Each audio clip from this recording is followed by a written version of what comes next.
Hampshire law on NFA items because it currently exists in the statute of the federal government, okay? So, for instance, one could purchase an automatic firearm, okay, in New Hampshire.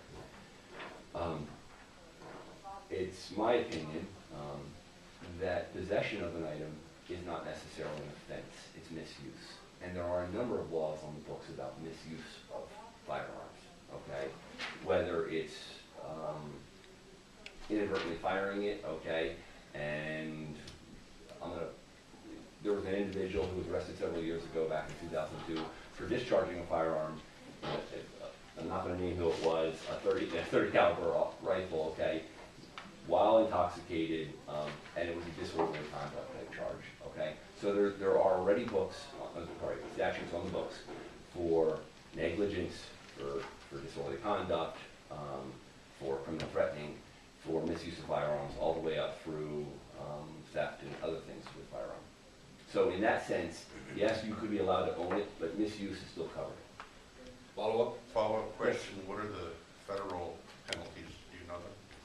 I believe it's on the order of a $10,000 penalty for failure to fill out an ATF Form 4 for owning an NFA item. It's fairly substantial. I don't quote me on that, but it's that range. Representative Riverton. Thank you, Mr. Chairman. I'm just curious about, you said there was a decision made to go beyond the Montana law and make criminal penalties associated with this. And Yep. I don't quite, I guess I don't quite understand it. But my question is, if the U.S. attorney indicted someone for using a firearm in the commission of a crime, and it turned out that the firearm was manufactured in New Hampshire and sold in New Hampshire and possessed in New Hampshire, the U.S. attorney, according to this statute, would be guilty of committing a felony. Well, where would that crime take place? Is the federal government prosecuting that person within the state borders of New Hampshire? Yes, that's Okay. where the U.S. attorney in New Hampshire prosecutes people.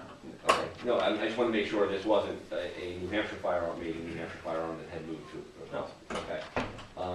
But it would still allow for our Attorney General or another member of our state government to prosecute that individual.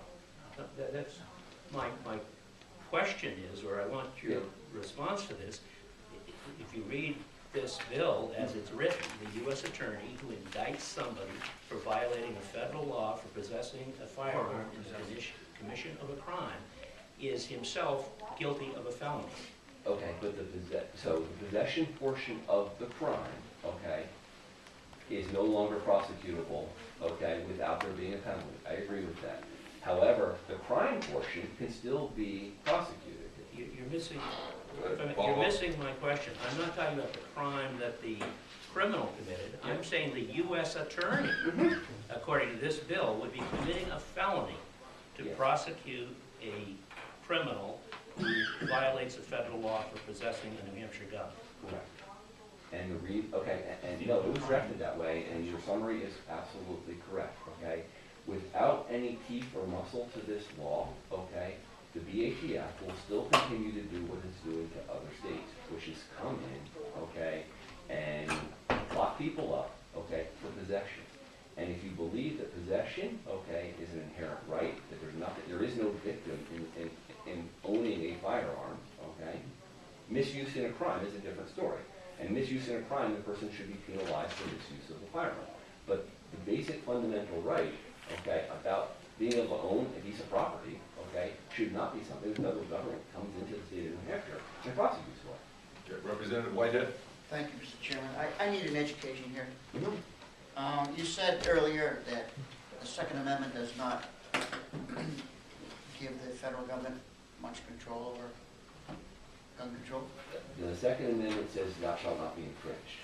And I argued at that point that this particular ATF Form 4 is clearly more infringement than maybe regulations that are. Well, I understood you to say that the states pretty much control the various gun laws within their borders as opposed to the federal government. That's the way the Constitution is architected, correct. And you also made the statement that New Hampshire laws, by and large, parallel federal laws Mhm. relative to guns and firearms. So, am I to assume that there's a redundancy here, that we in New Hampshire are controlled by federal laws as well as state laws, and do they overlap, do they conflict? Is there a redundancy, is there confusion here? There is all of the above, okay? And there's differences between pistols and revolvers and long guns. There's clearly differences regarding things like suppressors. So yes, clearly the laws in some cases are contradictory, in some cases are complementary, in some cases just don't even cover the same area. It's all of the above.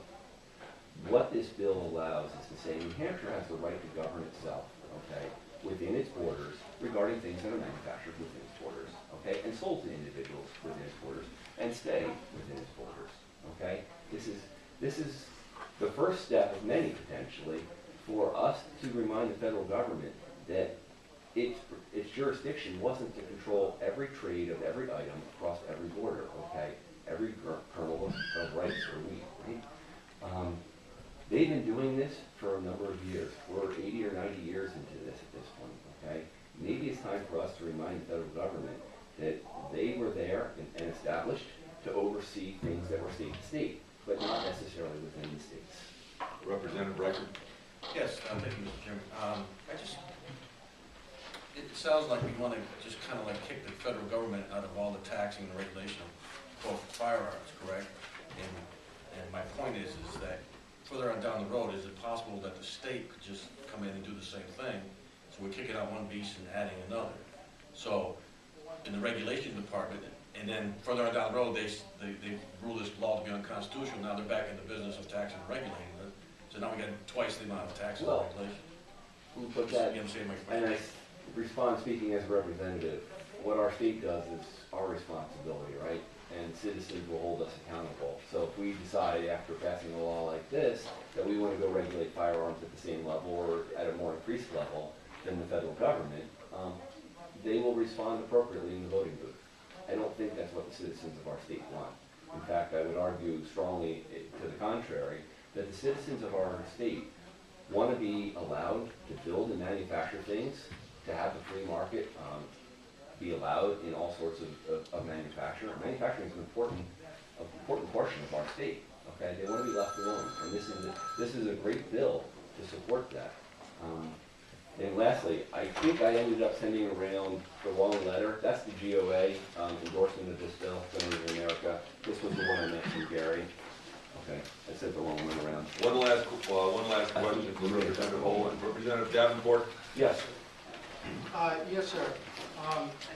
So I'm having difficulty locating the part where a federal prosecutor could be held liable for doing something before a court.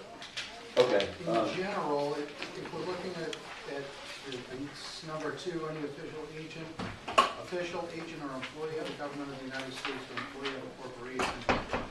This is the part where essentially New Hampshire is saying, if a low-level regulatory, if a federal cop, FBI guy, something like that, comes in and busts you, then you may be liable under this. But I think there's a prosecutorial discretion. Am I wrong on that in general? Well, no, the prosecutors have discretion on whether they're going to prosecute something. I'm sorry, prosecutorial immunity.